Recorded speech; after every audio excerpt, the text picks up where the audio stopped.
Hello and welcome back to our YouTube channel genius mind. और आज की इस वीडियो में हम स्टार्ट करने जा रहे हैं पाइथागोरस क्लास 10 का जो चैप्टर नंबर 2 है उसका practice set 2.1 that is your question number 6। Question number 5 तक की सारी वीडियोस अपलोडेड हो चुकी हैं। अगर आप अभी तक आपने वो वीडियोस नहीं देखी हैं तो मेक श्योर कि आप वो वीडियो को देखकर तब आप ये वीडियो को स्टार्ट कर रहे हैं। तो देखिए क्वेश्चन में आपको सिर्फ इतना ही बोला है, find the side and perimeter of a square whose diagonal is 10 centimetre. तो यहाँ पर सिर्फ क्वेश्चन में आपको इतना ही बोला है, तो डायग्राम मुझे क्या करना पड़ेगा, बनाना पड़ेगा। तो यहाँ पर मैंने क्या बना दिया, एक स्क्वायर बना दिया। स्क्वायर को नाम देंगे ए बी सी डी। अब आप क्या बनाएंगे, इसका डायगोनल बनाएंगे। क्यों? क्योंकि आपको जो वैल्यू दिया है ये किसका वैल्यू दिया, डायगोनल। तो डायगोनल आपका यहाँ पर होता है जो अपोजिट साइड को जॉइन, अपोजिट एंगल्स को जॉइन करता है, उसे आप क्या बोलते हो, डायगोनल। तो ये वैल्यू मेरा कितना हो जाएगा, 10 सेंटीमीटर। अच्छा, अभी गिवन में आप क्या क्या लिखेंगे, देखिए सबसे फर्स्ट आपका क्या आएगा, गिवन आएगा। गिवन में क्या लिखते हैं, जो भाई हमको दिख रहा है, क्या दिख रहा है, quadrilateral ABCD is a square. Quadrilateral ABCD क्या है, स्क्वायर है। और AC is the diagonal. AC आपका क्या है, diagonal. And length of AC is equal to 10 centimetre. Diagonal का वैल्यू आपको कितना दिया है, 10 सेंटीमीटर दिया। इसके बाद आपको पूछा क्या है, टू फाइंड। टू फाइंड में जाएगा आपका क्या, देखिए टू फाइंड के लिए क्वेश्चन में फाइंड के बाद क्या दिया, side. Side and first one is side, second one is your perimeter. अच्छा, पेरीमीटर क्या होता है, पेरीमीटर के लिए ना हर एक फिगर का अपना अलग फॉर्मूला रहता है। बट अगर आपको मैं एक शॉर्टकट दूं, पेरीमीटर के लिए क्या करने का, जो भी फिगर दिखता है उसके जितने भी साइड से सबको क्या करने का, ऐड करने का। सबकी वैल्यूज को अगर आप ऐड करते हो तो जो आपका लास्ट में वैल्यू आता है that will be your perimeter. हम इसमें सम्स में एंड में चेकआउट करेंगे। चलिए, इसके बाद आपको क्या करना है, सोल्यूशन स्टार्ट करना है। जब मैं सोल्यूशन की बात करूंगा तो स्टार्टिंग स्टेप आप जाओगे तो सबसे फर्स्ट पार्ट क्या होता है कि ये स्क्वायर है तो स्क्वायर के सारे साइड क्या रहते हैं, इक्वल रहते हैं। और सारे एंगल्स आपको क्या मिलेंगे, 90 डिग्री पे मिलेंगे। तो स्टार्टिंग मुझे इससे करना। तो मैं क्या लिखूंगा, देखिए quadrilateral ABCD is a square. ये मेरा फर्स्ट पार्ट हो जाएगा, quadrilateral ABCD is a square. उसके बाद क्या लिखूंगा, अच्छा अगर ये स्क्वायर है therefore side AB is equal to side BC is equal to side CD is equal to side AD। इसका रीजन क्या आएगा, इसका रीजन क्या आएगा, साइड ऑफ स्क्वायर। इधर आपको रीजन लिखना है, साइड ऑफ स्क्वायर, स्क्वायर का साइड है। उसके बाद सारे एंगल्स कितने रहते हैं, 90 डिग्री। देयरफॉर आप क्या लिखोगे, angle A is equal to angle B is equal to angle C is equal to angle D is equal to 90 degree. और यहाँ पर रीजन आप क्या लिखेंगे, angle of square, angle of square. चलिए, आई होप आपको इतना समझ में आया। इसके बाद मुझे क्या करना है, देखो जैसे ही मैंने ये वैल्यूज लिख दिया, यहाँ पर अगर आप देखोगे डायगोनल का वैल्यू AC दिख रहा है। ये चैप्टर क्या है, पाइथागोरस थ्योरम। तो यहाँ पर आपको दो राइट एंगल ट्रायंगल दिखेगा, जिसमें से एक राइट एंगल ट्रायंगल में मैं क्या लगाऊंगा, पाइथागोरस थ्योरम लगाऊंगा। तो जब वो आप पाइथागोरस थ्योरम वहां पर लगाएंगे तो आपको क्या मिलेगा, ये दोनों में से कोई भी एक साइड का वैल्यू आपको मिलेगा। अच्छा, अगर एक साइड समझो आपको DC मिल गया तो AD और DC का वैल्यू सेम रहेगा, because all the sides are equal. और फिर अगर ये वैल्यूज हमको आप समझो आपको मिल जाता है तो इनडायरेक्टली सारे वैल्यूज आपको मिल जाएंगे। तो इसमें मैं क्या करूंगा, देखो in triangle ADC major angle ADC is equal to 90 degree. इसको आप रीजन नंबर, इसको स्टेटमेंट नंबर 1 डालोगे। तो मैं रीजन स्टेटमेंट नंबर इसको 1 यहाँ पर लिखता हूँ, और यहाँ पर सॉरी इसको आप स्टेटमेंट नंबर 2 डालो और इसको आप स्टेटमेंट नंबर 1 डालो। इसके बाद ये 90 डिग्री हो गया। इसका रीजन क्या आएगा, फ्रॉम 1। कहाँ से लिख रहा हूँ मैं, फ्रॉम 1। अच्छा, 90 डिग्री है, therefore by Pythagoras theorem, therefore by Pythagoras theorem. Pythagoras theorem क्या बोलता है, क्या करेंगे यहाँ पर पाइथागोरस थ्योरम में, तो ये ट्रायंगल में लगाया मैंने ADC में, तो उसमें हाइपोटेन्यूज क्या है, AC square is equal to your AD square plus DC square. अच्छा, अभी AC का वैल्यू आपको कितना दिया, 10। तो यहाँ पर मैं क्या लिख दूंगा, 10 का स्क्वायर। AD और DC दोनों वैल्यू मेरा सेम है, दोनों वैल्यू सेम है। इसका मतलब क्या हो सकता है, मैं क्या कर सकता हूँ, ये जो AD है, AD की जगह मैं DC लिख सकता हूँ क्या, हाँ लिख सकता हूँ। क्यों लिख सकता हूँ सर, क्योंकि देखो यहाँ पर AD का जो वैल्यू है वो किसके इक्वल है, CD के इक्वल है। तो AD की जगह मैं CD लिख सकता हूँ। तो मैं यहाँ पर क्या करूँगा, यहाँ पर लिख दूंगा CD स्क्वायर, और ये मेरा क्या है, DC स्क्वायर। या फिर इसको भी मैं क्या कर देता हूँ, CD स्क्वायर ही लिख देता हूँ। अब ऐसा मैंने क्यों किया, ऐसा इसीलिए किया ताकि ये दोनों वैल्यू सेम मिले। तो यहाँ पर आप सी डी की जगह ए बी भी पुट कर सकते हो, वो आपकी मर्जी रहेगी। अगर आप ए डी का वैल्यू निकालना चाहते हो तो आप सी डी की जगह क्या पुटअप कर दो, ए डी, तो आपको 2 ए डी मिलेगा। सिंपल सा रूल ये कि यहाँ पर 2 वैल्यू आना चाहिए। अच्छा, अब ये दोनों वैल्यू सेम है तो मैं इसको ऐड कर सकता हूँ, तो ये हो जाएगा 2CD² और ये हो जाएगा मेरा कितना 100। अब आपको इतना समझ में। अब आप क्या करोगे, ये 2 को इधर लेकर आओगे, तो जब आप 2 को इधर लेकर आओगे तो ये आपका वैल्यू क्या होगा, देखिए जब 2 इधर आएगा तो 2 डिवाइड में जाएगा, तो 100 divided by 2 is equal to your CD², therefore CD² is equal to 50। तो फिर उसके बाद क्या करेंगे, टेकिंग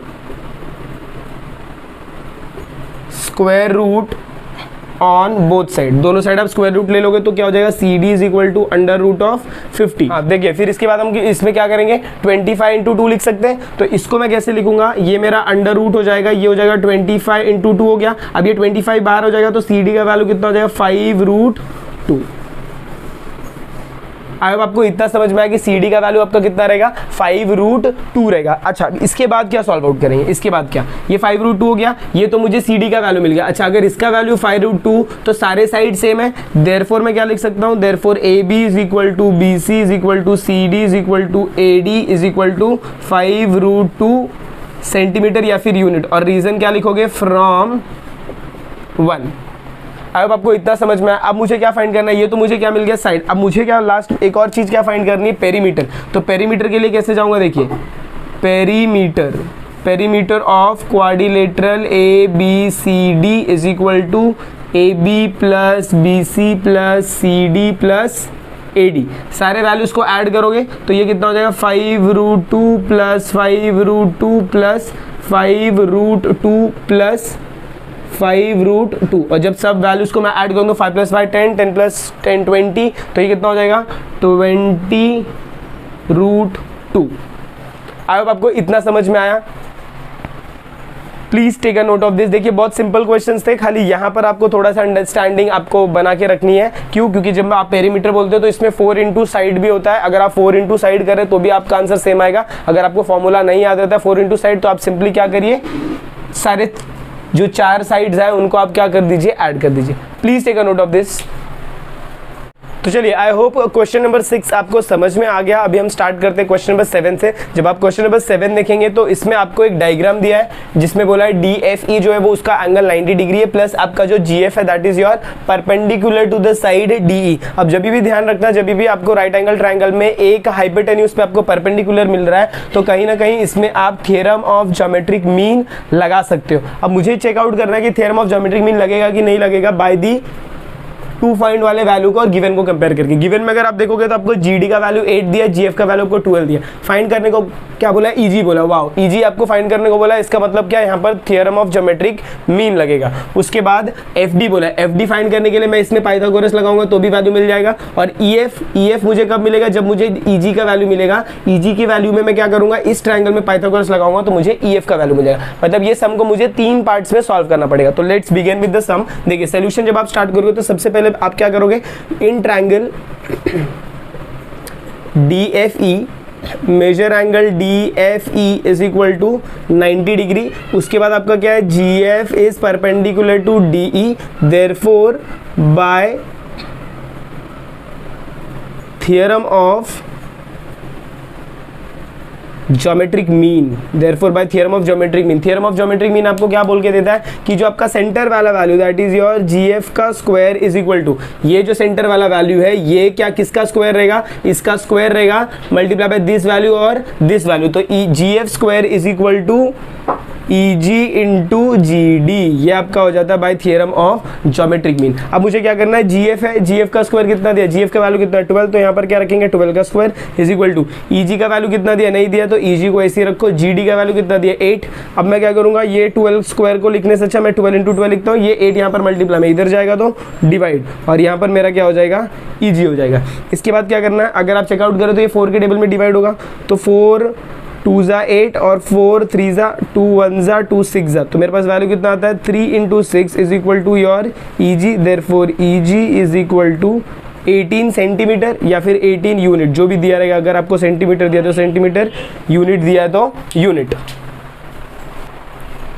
अब आपको ये फर्स्ट पार्ट क्वेश्चन का समझ में आया, तो अब चलिए देखते हैं क्वेश्चन का सेकंड पार्ट। फर्स्ट पार्ट में हमने क्या किया, ईजी का वैल्यू फाइंड किया। अब जब मैं सेकंड पार्ट इसका स्टार्ट करूंगा, सेकंड पार्ट के लिए मैं ये ट्रायंगल कंसीडर करूंगा, तो क्या लिखूंगा, देखिए in triangle F G D, या फिर DGF भी लिख सकते हो। In triangle F G D major angle F G D is equal to your 90 degree, therefore by Pythagoras theorem. PT का मतलब Pythagoras theorem, therefore by Pythagoras theorem क्या लगेगा। अच्छा, इसमें हाइपोटेन्यूज क्या है, देखो ये आपका 90 डिग्री है, तो इसके सामने वाला हाइपोटेन्यूज मतलब DF आपका क्या रहेगा, हाइपोटेन्यूज रहेगा। तो यहाँ पर मैं क्या लिखूंगा, DF square is equal to, बाकी का दो साइड क्या बचता है, एक बचता है GF का स्क्वायर प्लस एक बचता है आपका GD का स्क्वायर। तो ऐसे आपको डिसाइड करना है वैल्यूज। उसके बाद DF का वैल्यू आपको दिया गया, यस इट्स वैल्यूज गिवन 12 का स्क्वायर। GF का वैल्यू आपको कितना दिया है, सॉरी DF का वैल्यू नहीं दिया है, वो हमें फाइंड करना है।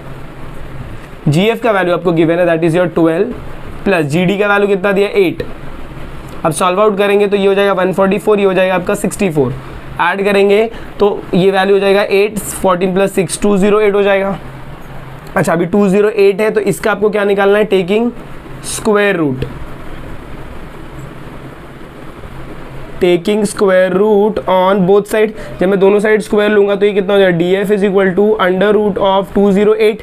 अच्छा, अभी DF इज इक्वल टू, अब मुझे क्या करना है, 208 का क्या निकालना पड़ेगा, फैक्टर निकालना पड़ेगा। फैक्टर के लिए देखिए यहाँ पर, ये जब मैं 208 की बात करता हूँ, 2 10 जा 4 जा, फिर 2 5 जा 2 जा, फिर 52 है ना, फिर वापस 2 2 2 जा 4, 2 6 जा, फिर 2 13 जा, फिर 13 1 जा। अब आपको पता है फैक्टर हम कैसे लिखते हैं, इसको अंडर रूट में कर दूंगा तो यहाँ पर हो गया 13 इंटू 2 इंटू 2 इंटू 2 इंटू 2। यहाँ पर बाहर कितना, 2 स्क्वायर रूट है, स्क्वायर मतलब कितने का जोड़ी बनेगा, 2 2 का जोड़ी बनेगा। तो यहाँ पर ये वैल्यू का जोड़ी बनेगा और ये वैल्यू का जोड़ी बनेगा, और इनमें से ये वैल्यूज कहाँ आएंगी, बाहर आएंगी। तो ये जब मेरा DF है, यहाँ पर क्या होगा, 2 इंटू 2 इंटू रूट 13। तो DF का वैल्यू कितना हो जाएगा, 4 रूट 13 क्या यूनिट, या फिर जो भी आपका सेंटीमीटर रहेगा वो।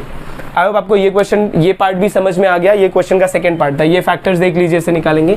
चलिए अब क्वेश्चन के थर्ड पार्ट में चलते हैं। ये क्वेश्चन अगर आपको एग्जाम में आता तो डायरेक्टली 3 मार्क्स चलेगा, या फिर इसमें से कोई 2 पार्ट देंगे और बोलेंगे कि solve it for 2 marks. Third part अगर मैं देखूँ तो अभी इसका काम हो गया, अभी ये वाला ट्रायंगल बचा है। तो in triangle FGE, in triangle FGE, जब मैं ट्रायंगल FGE की बात करता हूँ तो इसमें मेजर एंगल क्या है, major angle FGE is equal to your 90 degree. अच्छा, FGE अगर 90 डिग्री तो EF मेरा क्या हो जाएगा, ये देखो, ये 90 के सामने आपका क्या रहता है, हाइपोटेन्यूज। तो मैं यहाँ पर क्या लिखूंगा, therefore by Pythagoras theorem. Bye Pythagoras theorem में क्या लिख रहा हूँ, EF जो मेरा वो हाइपोटेन्यूज है, तो ये मेरा क्या हो जाएगा, EF square. EF square is equal to, one side और अदर साइड कौन सा है, एक साइड आपका GF है, दूसरा साइड आपका EG है, तो ये हो जाएगा GF the whole square plus EG the whole square. अच्छा, EF का वैल्यू आपको पता है क्या, नहीं, वो तो मुझे फाइंड करना है, तो EF को मैं ऐसे लिख दूंगा, ये हो गया मेरा EF का स्क्वायर। GF का वैल्यू आपको दिया क्या, यस 12 का वैल्यू ये आपको गिवन है, तो ये हो गया 12 का स्क्वायर प्लस EG का वैल्यू अभी हमने इधर फाइंड किया, देखिए इसको डालिए स्टेटमेंट नंबर 3। तो यहाँ पर क्या लिखेंगे, 18 का स्क्वायर, और यहाँ पर आप क्या लिखेंगे, फ्रॉम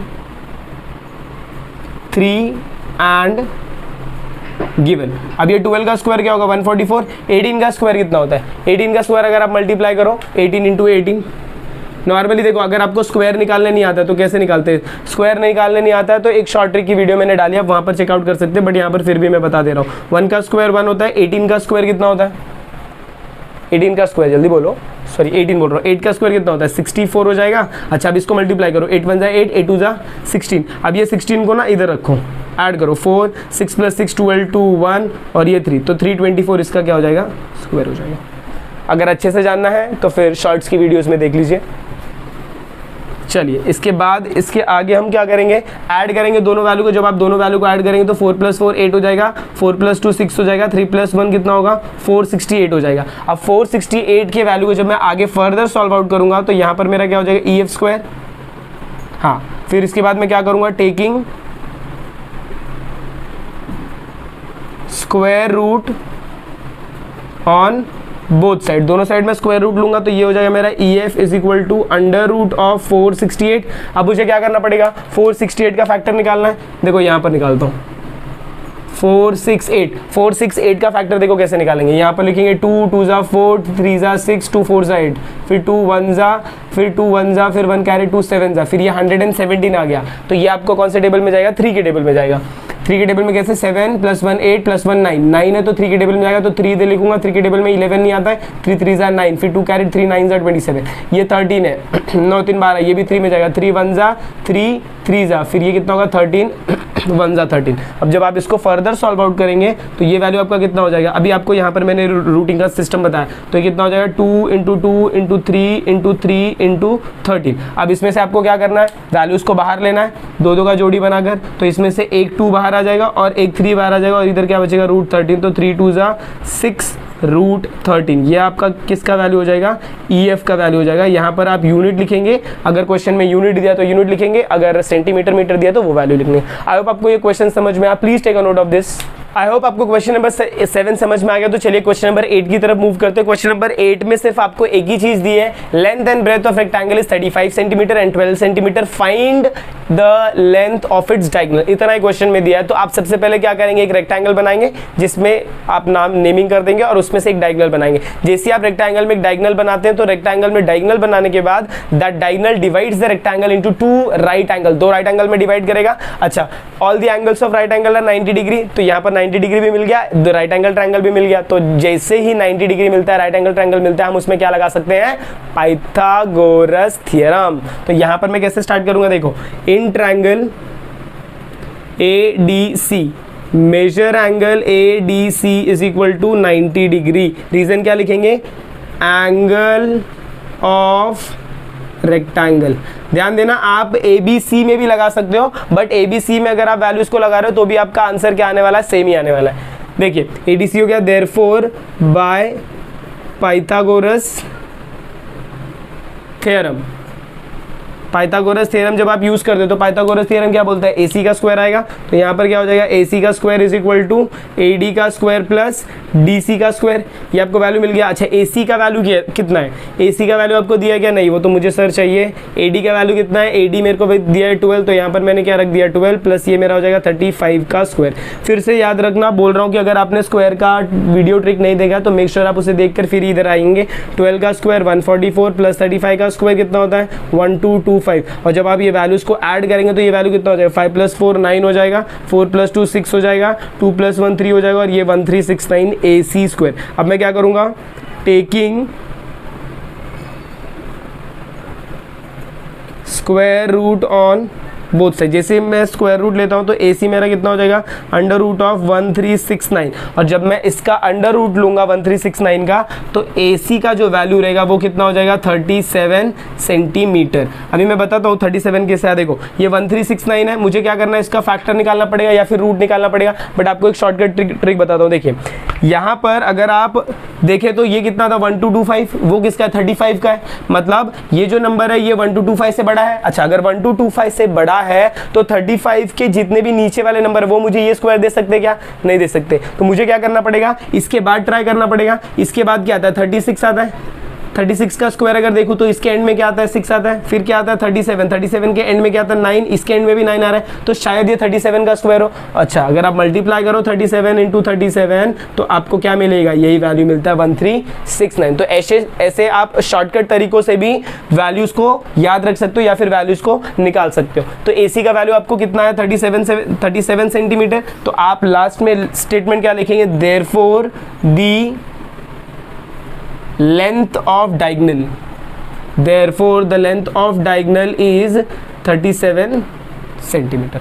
आई होप आपको ये क्वेश्चन समझ में आया। अगर आपको वीडियो पसंद आए, अगर आपको तीनों क्वेश्चन समझ में आ रहे हैं तो प्लीज़ अपने फ्रेंड्स में वीडियो को ज़्यादा से ज़्यादा शेयर करें। जो बच्चे 10th का स्टडी कर रहे हैं उनके लिए इंपॉर्टेंट वीडियोस है ये। और भी नई नई वीडियोस चैनल पे आ रही हैं, तो अगर आपने अभी तक चैनल को सब्सक्राइब नहीं किया तो प्लीज़ चैनल को सब्सक्राइब कर लें। मिलते हैं अगली वीडियो में इसी के कंटिन्यूएशन के साथ। तब तक के लिए have a good day and take care.